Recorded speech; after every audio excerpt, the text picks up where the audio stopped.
Ako si Daniel. Hindi nyo kilala, pero ito nangyari sa araw ko. Magandang buhay! Aga nga pala akong nagising at dumating na pala yung parcel ko. Tara guys, buksan natin. Matagal ko na rin kasi tong order eh. Kailangan ko kasi to pag nagbibideo ako. Nahihirapan kasi ako pag wala akong tripod na hawak. Kaya umorder ako nito. Kaso ang tagal dumating. Buti na nga lang din at dumating na. Sinubukan ko na lang din muna at tinry ko kung maganda, okay naman siya, maganda naman siya at walang sira, buti na lang wala. At naganda na rin pala ako ng pagkain ni Dior, kahol kasi ng kahol, gusto niya nang kumain. Pag hindi kasi nabibigyan ng pagkain, ganyan ang ginagawa niya. Talon siya ng talon. At pagkatapos ko palang pakainin si Dior, umalis na rin ako at bibili kasi ako ng maiulam namin. Inuna ko na lang muna yung maiulam ko. Bumili ako ng gulay.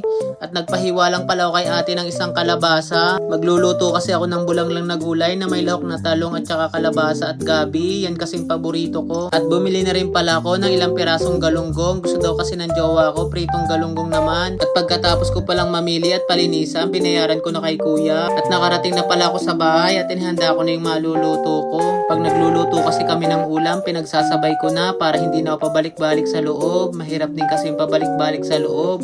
Kaya pag nagluto ako, isang lutuan na lang.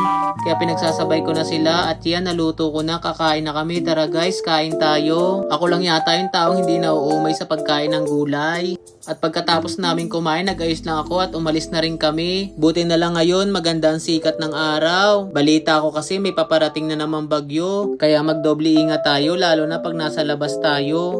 At saka po yung sinabi na madadaanan ng bagyo, sana po hindi na matuloy. Sana matunaw na to pagdaan sa mga tubig at saka gubat. Magsama-sama po tayo at magdasal araw-araw. At na kahit anong pagsubok na dumarating sa atin, ay di tayo pabayaan at ilayo tayo sa lahat ng trahedya.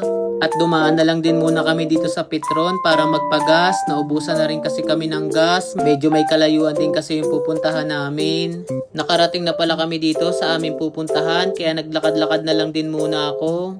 At nakita ko pala si Kuya na guard, nagtanong na rin ako. Hindi kasi namin makita yung aming hinahanap. Kahit ilang beses na kasi kami pumunta dito, hindi pa namin lahat ito naikot. At grabe, pagpunta namin dito sa may likuran ng malaking building sa may 7-Eleven, may magandang tanawin pala dito at may malaking lawa. Grabe, kung alam lang namin to dati, sana dito kami nagde-date ng jowa ko at namamasyal. Kaya naglakad-lakad na lang din muna ako dito at pinakita ko yung magandang tanawin. At nandito na pala kami sa malaking dragon na to. Nakala mo ito toong-totoo na napakaganda. At may malalaking itlog pa dito. Itlog yata to ng dragon. Kaya tuwan-tuwa yung mga batang magpicture dito. Kasi makukulay. Natatawa pa nga ako dun sa ibang bata na wala pang alam. Kala nila totoo at ayaw pa nilang magpa-picture. Siguro akala nila buhay. So yun na nga pala guys. Mag-i-start na yung pinuntahan namin dito. Ang Fountain of Lights. In 4, 3, 2, 1.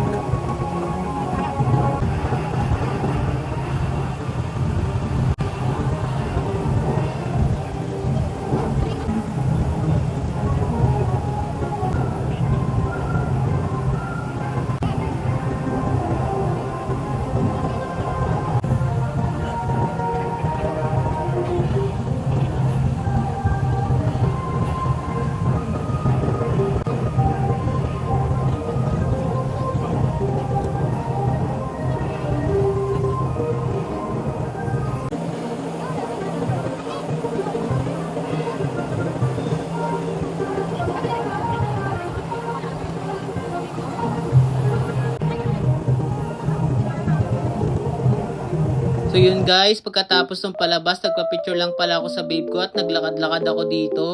Kasi napakarami pa rin pasyalan dito.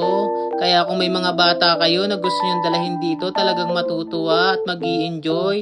Kaya nagtanong-tanong na rin pala ako dito ng makakain. Meron pala sila dito mga pagkain. May mga bibingka rin silang tinda dito. At pagkatapos, lumipat lang ako at pumunta ako sa bandang dulo. Napakaraming tao at mga nagpipicture sila at mga tuwang-tuwa. At kaya guys, kung mga wala pa kayong alam na papasyalan, dito na kayo pumunta sa Nubali. Kahit isama nyo pa ang buong pamilya nyo, siguradong matutuwa at mag-i-enjoy dito, lalo na pag napanood nyo yung palabas. Lalong-lalo na sa mga bata at isip bata, talagang mag-i-enjoy kayo dito, hindi kayo magsisisi. So yun na nga guys, hanggang dito na lang. Thank you sa panonood. Bye-bye!